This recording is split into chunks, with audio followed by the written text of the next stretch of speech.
Hi, everyone, and welcome to a special presentation conversation with Michael, a fellow astrologer, who also happens to be my husband. Tonight, we're going to be talking about a really, really interesting study that Mike has been working on, and the results of it, which show us something extremely interesting about the kind of maybe provability of astrology, which is something that matters a lot to people in this community, and I think is of great importance to try to work out so that astrology doesn't stay in this liminal space of like art form and maybe can begin to become more accepted for the powerful tool that it is for understanding our lives and ourselves. So, we're going to be talking tonight about Mars in the charts of athletes. Mike, I'll let you say hi. You want to say hey? Hey everybody, it's good to be here. Mm-hmm. Thanks, Christina. Yeah, good to have you. So let's open this up a little bit. And I'm going to talk us through a bit of Mike's vision, and then we'll kind of dive into this project. So, in search for proof of astrology's legitimacy, Michael has explored cultivating a system for determining the strength of a planet in a given chart. There are lots of different systems for determining the efficacy and strength and prominence of planets in natal charts dating back to ancient times. But what Mike was looking for was something that gave consistent results, that showed that astrology, if looked at a certain way, would show us something very specific. So, by working with the charts of a very niche group of people, in this case, top performing athletes, he was able to observe that on a very consistent basis, Mars was the strongest planet in the charts of these people. And if you think about Mars as a planetary entity, we know Mars as the planet of anger and aggression, named for the god of war. All of that kind of good archetypal material is there. But the correlation between Mars and sports and action and power kind of, makes sense for that being a prominent planet in the charts of top athletes. And so this is a really exciting discovery that we're going to share with you, kind of like an opening of a door into a new avenue of looking at charts. And so I think that this is something that I've never seen before in my research or the research of our peers. And I'm really excited to be able to share space with Mike and share this with my group. So um, I will, pause here. Is there anything else that you want to throw into the mix, Mike, before I kind of open up a more Mars-oriented discussion? Sure. I guess I'll say right off the bat, I'm not the first person to attempt this. I think one of the more famous instances of someone trying to prove like a statistically significant correlation between a planet and occupation would be Michel Gauquelin, who's a French guy. Um, and his study is interesting, but it's fraught with um, contestation. People don't know whether he cooked his data or not. In any case, he ended up establishing, or he tried to establish, that there are statistically significant correlations between Mars and athletes and like, the moon being strong in writers' charts. But he's looking at huge pools of just a lot of data. He was looking at a lot of different individuals, and I'm going in the opposite direction. I'm looking at just, the best athletes, right?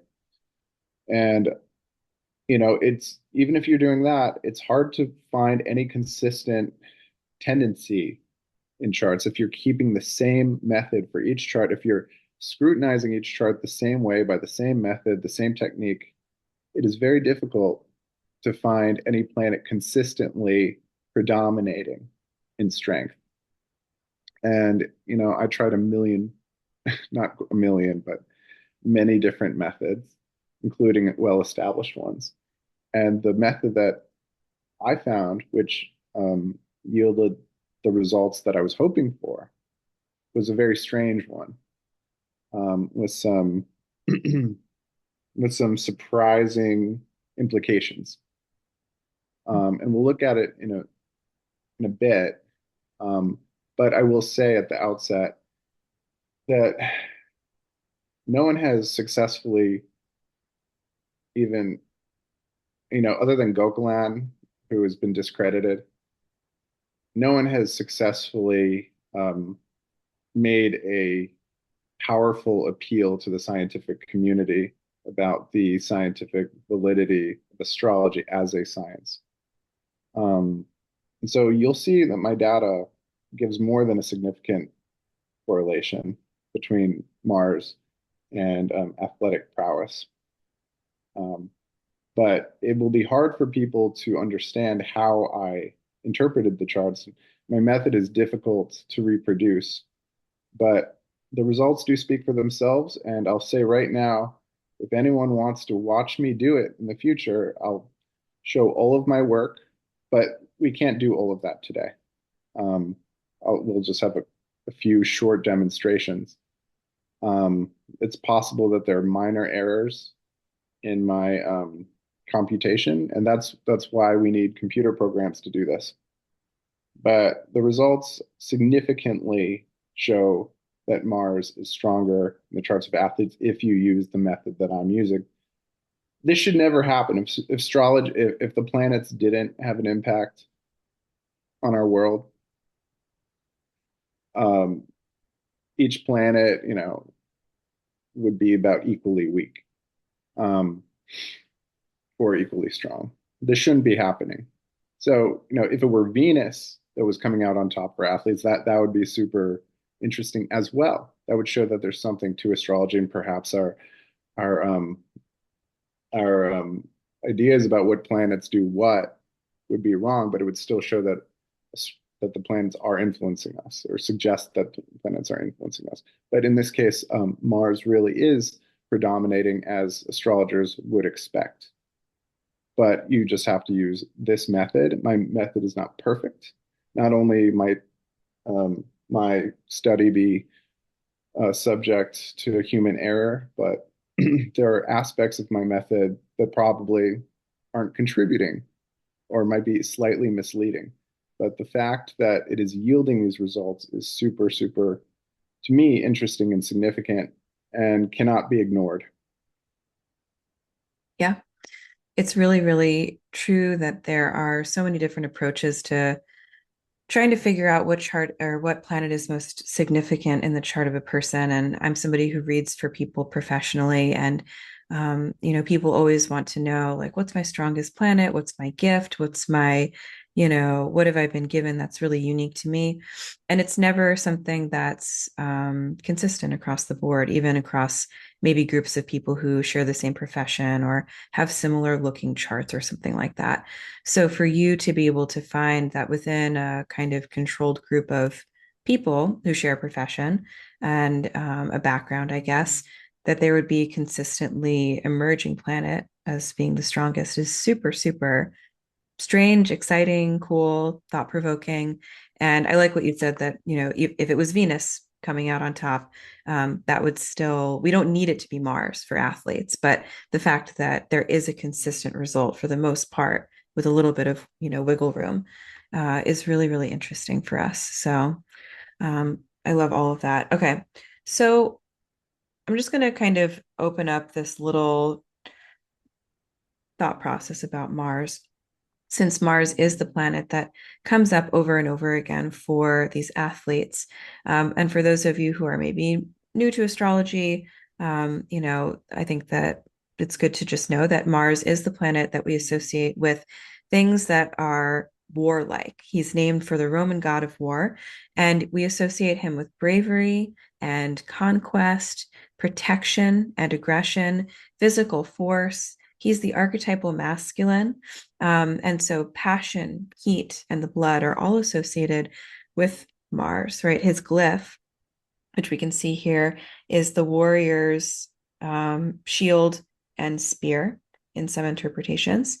So that is kind of where the energy of this planet is located. It is very, very initiative oriented. Mars rules Aries and Scorpio, two signs that are not afraid to kind of take a brave stance, go it alone, and are very kind of individualistic and determined to experience the world. So, thinking about just the way that Mars shows up in our astrological vocabulary, I wanted to just, set some keywords here for the group and say this is the energy of the planet that we're working with. And it does make sense intuitively that Mars would show up for athletes, but like I said before, and like Michael said, we don't necessarily need that to be the case. But since we're here, it's good to understand that planet fully. So to kind of start at the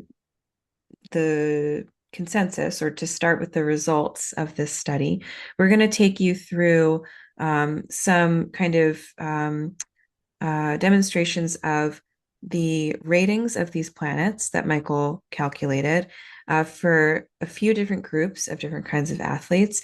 And then we'll share with you the method of calculation, different kinds of considerations that went into this rating system. And then we'll close out with a few demonstration charts, right?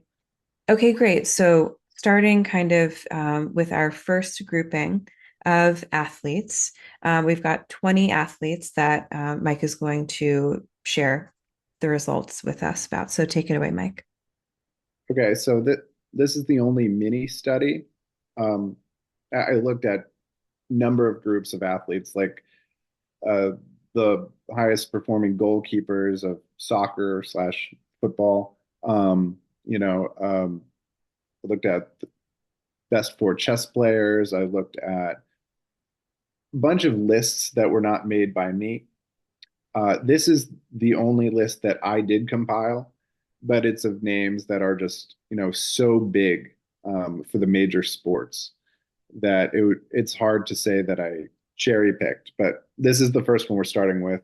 Um, it includes 20 athletes: Michael Jordan, LeBron James, Novak Djokovic, Roger Federer, Rafael Nadal, Serena Williams, Steffi Graf, Diego Maradona, Lionel Messi, Wayne Gretzky, Conor McGregor. And, Conor McGregor might not be the greatest UFC person, but he's the only one with a viable chart. And we're going to talk about what constitutes a viable chart. And then for women in UFC, I got Ronda Rousey. She's the only woman with a viable chart, and both those figures are very high performing and considered by some the greatest. And then we have Hank Aaron, Willie Mays. We don't have Babe Ruth's chart, okay? Um, Tom Brady, Joe Montana. We don't have Patrick Mahomes' chart, but I do have a great list that we'll see of the 8 of the best quarterbacks with viable charts. Um, Jack Nicklaus for golf and Tiger Woods. Jack Nicklaus is thought to be slightly better than Woods, by the way, but those two are definitely top. And then we got Magnus Carlsen and Gary Kasparov. Okay, so those are just some big household names, and I just brought them all together because I wanted to have a big list of like 20. And the breakdown is Mars comes out on top with an average of 5.9, and then it's followed by Jupiter with 4, and then Pluto with 3.65, then Neptune, then the Moon, then Mercury, then the Sun, then Venus, then Saturn, and then Uranus. The spread is huge. I mean, Mars coming out on top with a 5.9, and the lowest Uranus with 1.65. This is a big spread. Like in theory, there should not be a spread so significant. All the planets should be close. Sorry, all the planets should have a similar rating, right? It could be that the number of athletes is too small, and if you had 100, it would come much closer. But you'll see in studies again and again, the spread is very, very wide, Mhm. right? Do you want to go to the Yeah, next? let's keep moving. So, Right. So this is taken from a list. You'll see in the published study, you'll have access to this right below the video. Um, I include the URL for the study that I'm citing. Just, and that's just to show I didn't handpick these. There was a list of the 10 best chess players, and the top 4 actually had viable charts, and none of the others did. Um, so I believe that was Magnus Carlsen, Kasparov, Capablanca, and Bobby Fischer. So the average came out about the same with Mars 5.75, and then Uranus the lowest. I don't think it means that Uranus doesn't contribute to. I don't know what that means, but the lowest is not always Uranus, but the Hmm. highest is always Mars. Hmm. And Yeah. Neptune is consistently high. Jupiter's usually high. I don't know what it means, but of the personal planets, Mars is coming out on top significantly, very Yeah. high. Hmm. For NFL quarterbacks, we had a list. I used a list. It was like 30 and 30 of the best quarterbacks or something. The URL isn't right here in front of us, but yeah, some other authority picked the best NFL quarterbacks, and there were eight with viable charts. Or I used the people at the very top of that list. There were eight viable charts, and so I used it's very big names. I can list them actually. And again, Patrick Mahomes is prop definitely belongs on this list, but he doesn't have a viable chart. Those names were Joe Montana, Troy Aikman, John Elway, Tom Brady, Aaron Rodgers, Fran Tarkenton, Otto Graham, and Roger Staubach. Those are the eight quarterbacks that I looked at. And so for, averaging out, I found that Mars is, very high. Venus was low, and spread was really big. Hmm. Um, Mercury and Venus are much lower than Mars. Hmm. Yep. Okay. Ready for the next group? Absolutely. Okay, so you've got the six greatest athletes of all time and goalkeepers here. Yeah, this is from a list of a bunch of the greatest athletes of all time that someone else picked, and I used it included six people with viable charts. Let's see, who were they? So again, Michael Jordan and Wayne Gretzky appeared on the first list, and Lionel Messi as well, Muhammad Ali, Roger Federer, and Jim Thorpe. Jim Thorpe did not make, I didn't put that on the first one. But anyway, this is just to show that when someone else picks the greatest athletes of all time, it comes out the athletes are, a lot of the same athletes, but the list is shorter, and Mars still comes out on top. So Mars comes out with 5.15 average, um, and the lowest is Saturn at 1.66. Yeah, so it's been Mars every time. And Yep. then we did goalkeepers, which is an area that's very niche in soccer, and that's I don't know. That's just to show like no matter what kind of list you're looking at, Mars is coming out on top Hmm. if you're looking at elite athletes. Hmm. But I'd also like to say that you don't have to be a champion or the best to have high Mars, but I can't physically compute the charts of thousands and thousands of people. I just can't do it. So if you're going to do it, just pick the best. It's the opposite of what Michel Gauquelin, who's a statistician, did. Hmm. So, maybe in the future we can look at a sample size as big as Gauquelin was looking at. That'd be We could, great. Hmm. but we would, I can't do it single-handedly. Single-handedly, I was able to handle this. And it was a lot for me to do while I was writing my dissertation on poetics. This is just something that I did about a year ago, and I was really pleased with the result, but I put it aside and I actually started exploring other techniques, and none of them yielded anything like this Hmm. with consistent results. Yeah. How long do you think that you worked on the search for a technique? I basically started doing that when I moved out to Eugene, started my PhD. I got really into astrology. Yeah, so about 7 years ago. Yeah. And Yeah. so I came upon this. I mean, it took about 6 years to Yeah. find this. It's really great.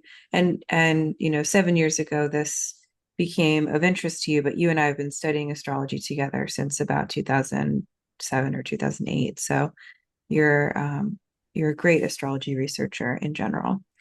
Okay, we've got one slide left. I want to kind of get into your rating system. So this is the last list that you've got here. You've got boxers as the last category, just in this example. And we Yeah. see Mars here still at the top, right? So no matter what. Yeah, the of the boxing grades, the viable charts were those of Muhammad Ali, George Foreman, Sugar Ray Leonard, and Marvin Hagler. We don't have a lot of these charts not viable. These guys are top performers. Most of these names people will recognize, maybe with the exception of Marvin Hagler. Anyway, it's someone else's list that I was using. Mars comes out on top with 4.75, and Venus with 1.25 is lowest. Hmm. So in all of them, Mars is significantly out on top. Yeah, it's great. So with all of that in mind, we kind of starting with our results first. Let's now think about the actual rating system that you cultivated and think about your methodology a little bit, right? So as we were saying before, there is consensus within skeptical communities like the scientific community that astrology does not have any empirical evidence to back it up. And so, if one would be able to find a way to prove that there are consistent results over and over again, in terms of maybe ranking the strength and prominence of planets, we would be able to maybe persuade those communities that this is not a pseudoscience and that there is something working in this system, right? So the view right now is that, as Michael said before, if we were to look at a chart and rate it with the understanding that astrology is a pseudoscience, all these planets would basically come out with the same rating. They would have the same value as each other because astrology is not real in the eyes of these people. But of course, the exciting discovery here is that that's actually not true, and that in certain charts of certain kinds of people, certain planets rise to prominence in terms of their valuation based on a specific rating system. And so the rating system that Michael cultivated is quite extensive. There are several different steps, but we're going to list them all here and then think about different uh, um, I would say like the orb values for all these different aspect rules, and then we'll begin to look at some examples together. Okay. So, Mike, do you want to kind of take this away in terms of your system? Sure. So there are 8 ways by which I assign points. Um, these are a little bit, you know, it might not be comprehensible what I'm saying here right away, but I assign 2 points when a body is in a cadent place. Now I'm using whole sign house system. Um, I'm not using a quadrant system. So if if the ascendant is Scorpio, that's the first house, and then the second, would be Sagittarius. So it goes by sign. Um, and I know that it's not that I'm saying that other house systems aren't good. I'm just saying that this seemed to work, and that's what I went with. Um, So if a body is located in a cadent house, which is houses 3, 6, 9, and 12, then it automatically gets 2 points. The second item is a non-cadent body, like a house in, sorry, a body in any house that's not 3, 6, 9, or 12, but it's making an aspect to a cadent fast-moving point, meaning I'm using the points the midheaven or IC. Those are that's one axis, the ascendant slash descendant, and then I'm using the lot of fortune and the lot of spirit. And so if any of those points happens to be like the midheaven is sometimes in the ninth house, right? Or the IC is in the third house, that's cadent. So if a body is aspecting um, the third house IC, that's 2 points. I'm not going to count it for the MC if I'm already counting the IC, by the way. Um, the third item, and this is the weirdest. I didn't, I don't know why I even attempted this, but I was like looking at the charts of lots of people, and I don't only look at athletes. I'm not a professional athlete. Um, I'm a writer, and I write a lot of poetry. I'm like, what makes me be insane? And like, why do I have to do what I do? It's because I am compelled to do what I do. I've always been trying to understand what makes me do what I do. So I look at the charts of writers and artists and so forth, and then also philosophers. Anyway, I started to notice that people's strong planets, or what you would expect to be their strong planet, has there's nothing between that planet and fast moving points, often multiple fast moving points. There's no planet standing between that body and fast moving points. So if a body is first in line to a fast moving point, it automatically gets a point. And so it could be first in line to three or sometimes four. Um, and it just racks up points that way. I don't question it. I just took it seriously when I started to notice pattern, and I incorporate it into the system. And this is for other people to interpret. But it seems to work, and it's probably the best way by which um, bodies rack up points. And obviously, people in the especially in the traditional astrology community wouldn't expect cadent places to bestow talent for a planet, especially for work, because those are supposed to be weaker places. I don't know what to say. It's just not true. Mars is very often in a cadent place or making an aspect to a cadent fast moving point. It's just the way it is for these elite athletes. Um, and then, so if you have a cadent body and a traditional hard aspect to a cadent fast moving point, so this is the fourth item. If a body is in the third house, it already gets 2 points. And then if it's making a square to a point in the sixth house, it gets another point. The fifth item is it when a body aspects two or more fast moving points, including a cadent point.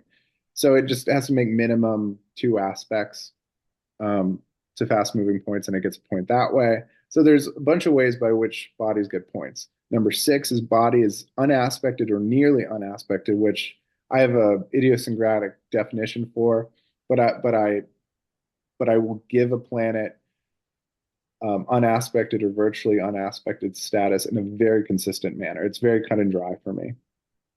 So if a planet makes no aspects, no traditional aspects except a square, that's virtually unaspected for me. Like my Mars in my chart, for instance, only makes like one aspect in my chart, and that's to Pluto. It's a square, and no other aspects to anything else. So that is automatically a point for my Mars. Um, and I'm not using out of sign.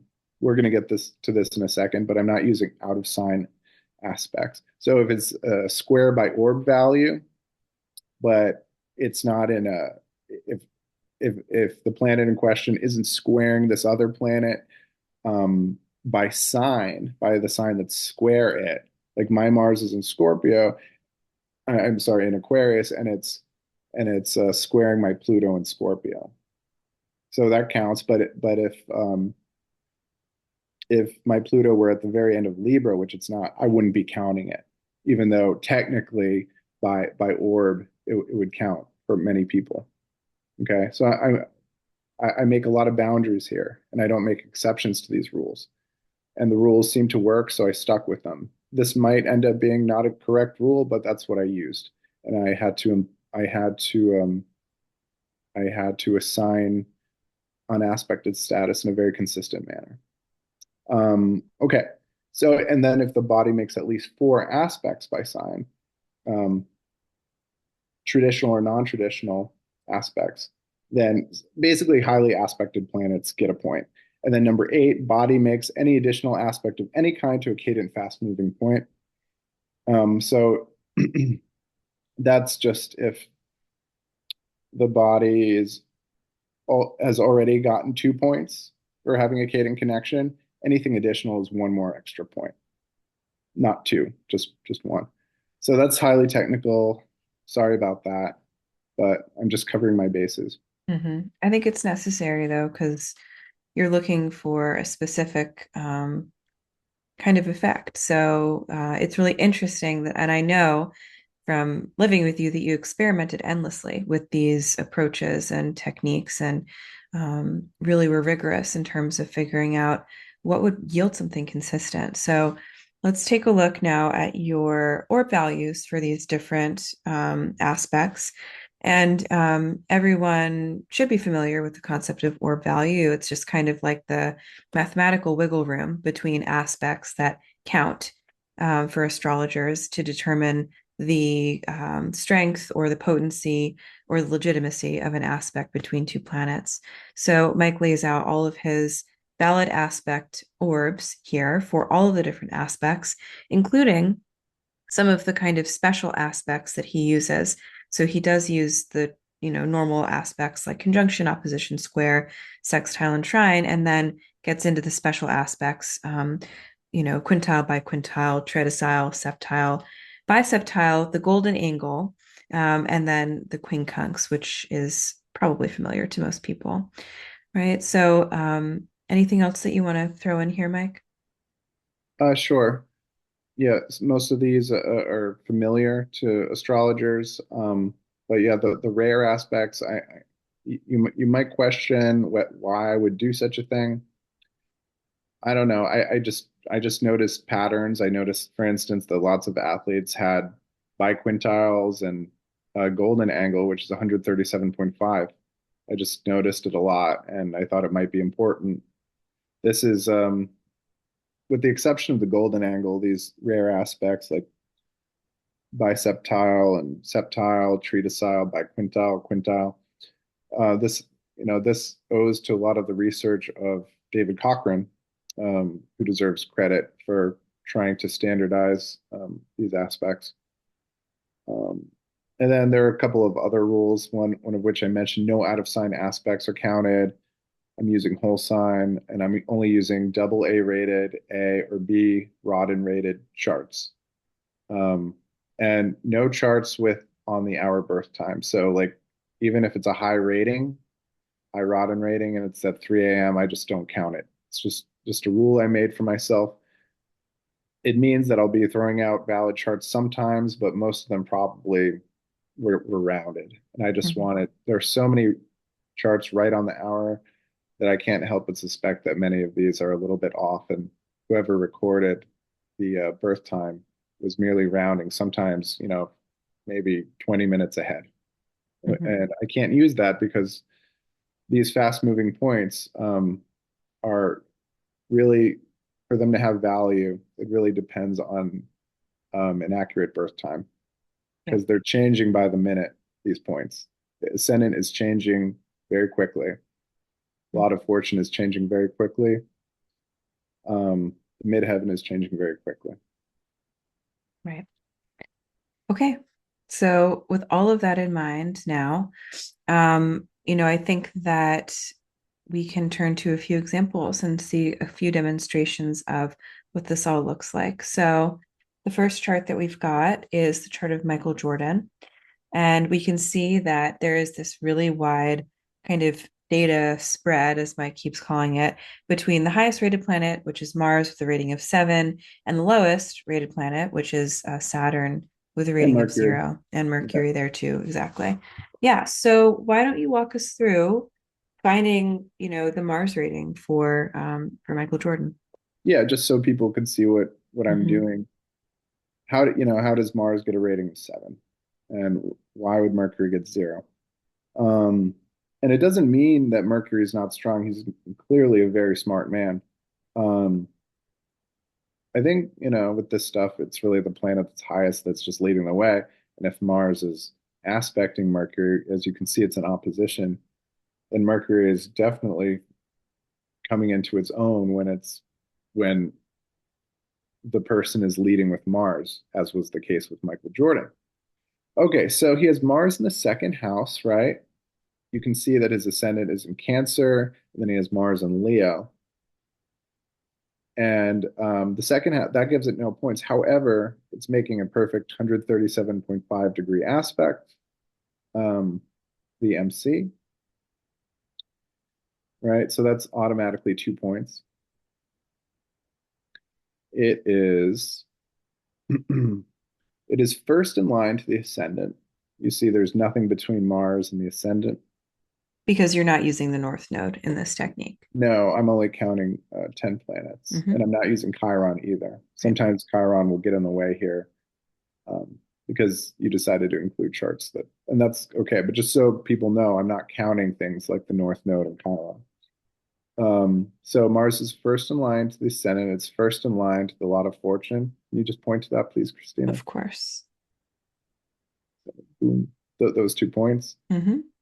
And then it's first in line to the MC. So it had 2 points by aspecting the MC, and then it has a third point for being first in line to the ascendant, 4 points first in line to fortune, and then 5 points for being first in line to the MC.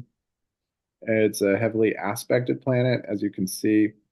It's making you need it needs to be at least 4 aspects total that it makes, and the planets that it makes aspects to have to be in 3 different signs other than the planet's own. So it's squaring Neptune, trining the moon. It is opposite both Mercury and Saturn, right? So that already qualifies it. That's 4 aspects already, um, to planets and 3 other signs than its own. Right. So it ends up with oh yeah, and then it also, so 1, 2, 3, 4, 5, and 6, and then we need one more point. And then it's also aspecting the MC, and it's making a septile, to the lot of spirit. It's a very rare aspect, but it counts. So that's how we got to 7 with that. Cool. Compare that to Mercury or Saturn. Mercury is not first in line to anything, right? Right. Uh, and despite the fact that it's opposite uh, Mars, it's not making nearly as many aspects to other planets. So it doesn't end up with any points, and that's just the way it is. Do you want to look at another? Yes, I do. So, second one is Tom Brady. Again, Mars comes out with a rating of 6, and Saturn at the bottom with a rating of 1. So, show us how you got to 6. All right. So for Brady, Mars is in Gemini, and that's the ninth house, which is Cadent, Mhm. and it is sitting right next to the lot of fortune. So that's, in a situation like this, it's an automatic 4 points. So for being cadent, that's 2. It's first in line, um, to the lot of fortune. That's 3. And then it's conjunct lot of fortune as well as being, first in line. So that's 4 points right there. And then it's first in line to the descendant. Just ignore Chiron. Chiron doesn't count for what I'm doing. I think Chiron's an important um, um, asteroid, but I just decided not to include it in this study. Anyway, so that's 5 points, and then he ends up with 6 altogether, and that's because Mars is also aspecting the ascendant, and as we already noted, it's aspecting a lot of fortune. You could count the Cadent aspect again. So that's how he got to 6. It's also quite a heavily aspected planet. It is, but it doesn't qualify for, it's making perfect sextile to the sun, but it doesn't get a point for aspecting other planets. It almost does, though. It's squaring Mercury. It just doesn't make 4. It's Hmm. because it doesn't make 4, it makes 3. Yeah. All Yeah. right. Cool. 1, 2, 3, 4. I guess I sold Mars short on this one. Um, Wait, yeah, 1, 2, 3. Yeah, I should. So he should have a Mars rating of 7. Okay, cool. It's higher. It's higher. Okay, good. We'll fix I'll it. yeah, I'll fix that. Okay, great. Okay, cool. So that's interesting. We've got a couple more. Do you want to look at them? Yeah. Okay, so the next one we have is Serena Williams. So yeah, this is one of those charts where Mars is obscenely high. Um, Maradona also has an obscenely high Mars. I think Christina, you and I have obscenely high moons. Makes sense. We're very lunar people. Um, Okay, so Mars is in the fourth. It's not cadent, and it's not aspecting. Oh no, I mean it is making a trine to the 12th house spirit. That's so it gets 2 points that way, despite not being cadent. Okay. And then it's first in line to a lot of points. It's first in line to fortune, and then the ascendant, and then spirit, and also the IC. Hmm.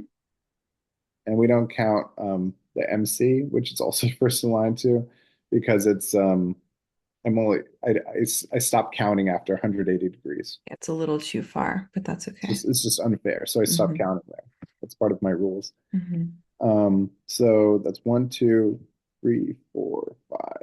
So that's six already, and then it's heavily aspected. It gets a point that way. It's aspecting numerous planets, right? Like the sextiles to Saturn, the sextile to Saturn, square to Venus, and then it's making a trine to Neptune, and then what am I missing? Oh yeah, so it was a sextile to my bad, Saturn and Jupiter, and then trine to Venus, then I mean square to Venus, and then trine to Neptune. And so that's four, and then these planets are in three different signs than Leo, because she has Mars in Leo. So that's a point. That's gets her up to seven, and then she gets one more point because it is square the lot of fortune, and as we already noted, trine spirit. So that's the eighth point right there. That's how it's done. Yeah, cool. Okay, one more. It's Leo Messi.